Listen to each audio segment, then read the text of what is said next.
Hello aspirants, आज हम economics के अंडर जो टॉपिक पढ़ेंगे वो है एग्रीकल्चर।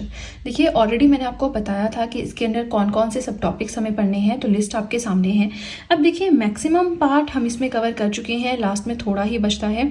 ठीक है, तो आज हमें जो पढ़ना है वो है RRBs, regional rural banks, NABARD, NEFT and mega food park scheme. ये हम ऑलरेडी पढ़ चुके हैं। ठीक है, तो ये 4 टॉपिक्स हमें पढ़ने हैं। इसके बाद ये 2 बचते हैं जो कि हम नेक्स्ट वीडियो में कवर करेंगे एंड देन हमारा ये कंप्लीट हो जाएगा टॉपिक।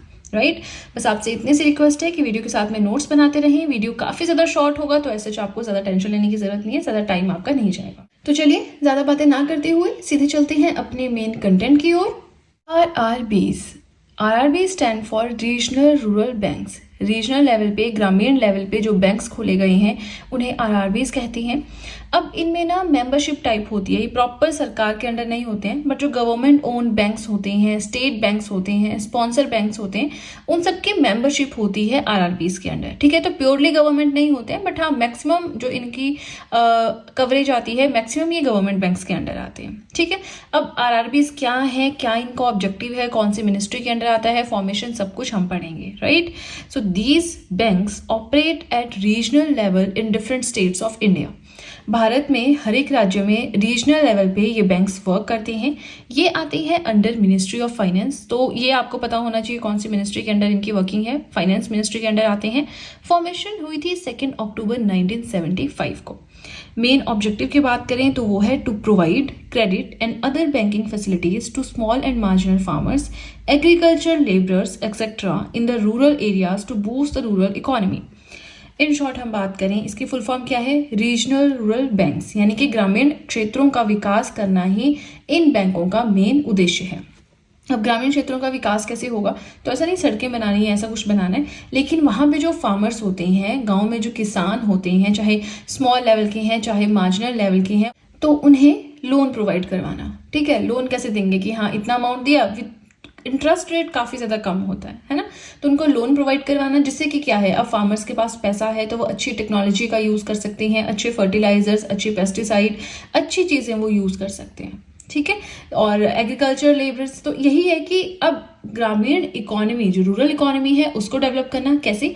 जो वहां पे फार्मर्स हैं उनको बैंकिंग फैसिलिटीज प्रोवाइड करवानी, लोन, क्रेडिट इजीली अब प्रोवाइड करवाना, कम इंटरेस्ट रेट पे प्रोवाइड करवाना, जिससे कि वो अपने काम पे ज्यादा फोकस कर सके, उन्हें पैसे की ज्यादा टेंशन ना हो।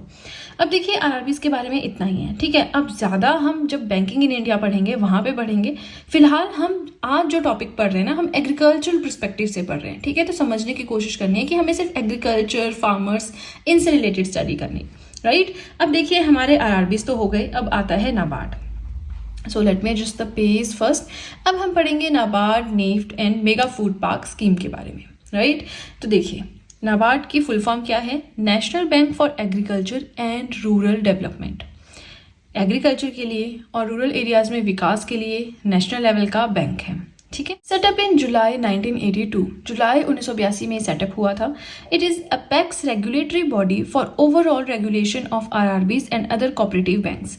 जो भी बैंक्स हैं, आरआरबीज हैं, उनको रेगुलेट करने वाली टॉप की बॉडी है। ठीक है, operations in the field of agriculture. अब इसके जो काम है, वर्किंग है, वो मेनली एग्रीकल्चर फील्ड में आती है। नाम से लग रहा है national bank for agriculture and rural development, तो अगर नाम में ही एग्रीकल्चर, तो सोचिए कितना बड़ा रोल होगा इसका एग्रीकल्चर सेक्टर में, है ना। हेडक्वार्टर्स की बात करें तो वो मुंबई, महाराष्ट्र में है।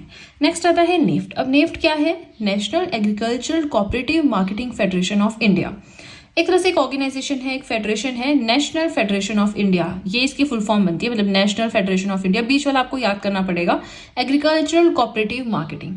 ठीक है, ये 1963 में सेटअप हुआ था, नाबार्ड 1982 में सेटअप हुआ था।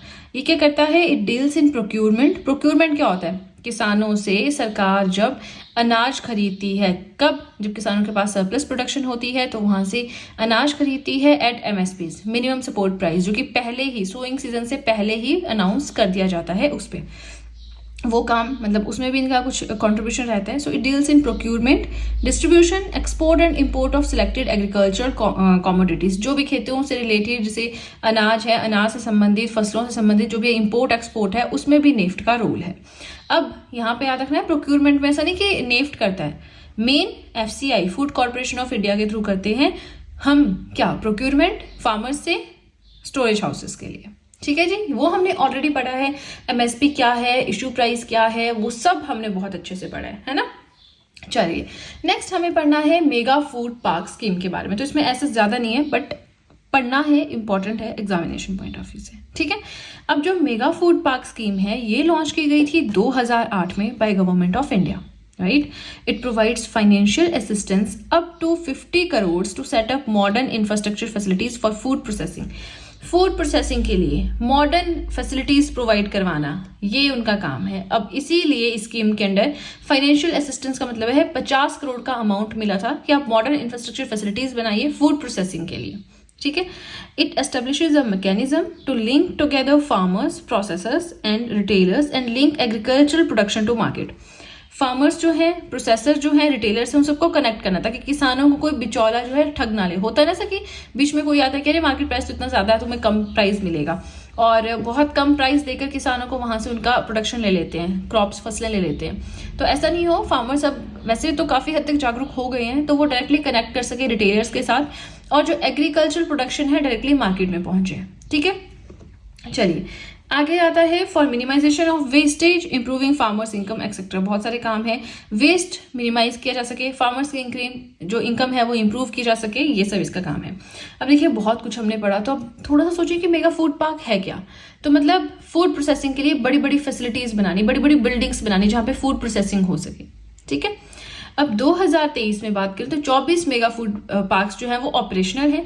इसके अलावा बहुत सारे वर्किंग में है, कुछ का काम कुछ को अप्रूवल मिला है, कुछ का काम रिजेक्ट किया गया है, वो नहीं हम पढ़ेंगे। जो ऑपरेशन में है हमें सिर्फ वही उसी से मतलब है ना। बाकी करंट अफेयर में कुछ ना कुछ आता रहता है, तो करंट अफेयर वाला तो ऑब्वियसली इंपॉर्टेंट हो जाता है ना। चलिए आज के लिए इतना ही। आई होप मैंने जो पढ़ाया आपको समझ में आया है, वीडियो अच्छी लगी है, और अगर वीडियो अच्छी लगी है तब तो बहुत ही ज्यादा अच्छे से पता है कि क्या करना है। जल्दी से कर दीजिए चैनल को सब्सक्राइब, बेल आइकन को कीजिए प्रेस, सो दैट मैं जैसे कोई वीडियो अपलोड करूं सबसे पहले नोटिफिकेशन आपके पास पहुंचे। प्लस जो भी आपके फ्रेंड्स हैं जो भी गवर्नमेंट एग्जाम्स के लिए प्रिपेयर कर रहे हैं उनके साथ भी मेरे चैनल का लिंक जरूर शेयर करें, so that in handwritten notes का उन्हें भी कुछ फायदा हो सके। तो चलिए फ्रेंड्स आज के लिए इतना ही, अब हम मिलेंगे नेक्स्ट वीडियो में। So that's it and see you soon.